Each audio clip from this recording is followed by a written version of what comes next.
বন্ধুরা, আমাদের বাড়িতে 3টা ক্যালেন্ডার চলে এসছে 2025-এর। শিব বাবার ছবিটা খুব সুন্দর হয়েছে, গণেশ ঠাকুরের ছবিটাও খুব সুন্দর হয়েছে। এই ক্যালেন্ডারটাও খুব সুন্দর লাগছে, ছবিটা খুব সুন্দর হয়েছে।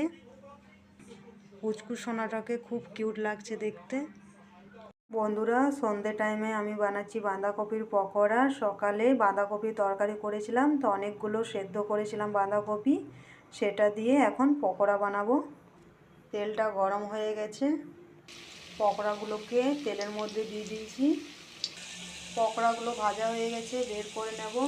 আবার কিছুটা পকোড়াগুলোকে আমি কড়াইয়ের মধ্যে দিয়ে দিয়েছি। বন্ধুরা, আমি সবগুলোকে ভাজবো না, কারণ তোমাদের দাদাভাই এখনও ডিউটি থেকে আসেনি, যখন আসবে তখন ভাজবো। আমি বাঁধাকপির পকোড়াটাকে নিরামিষ করেছি, যেহেতু আমরা শুক্রবারে নিরামিষ খাই। বন্ধুরা,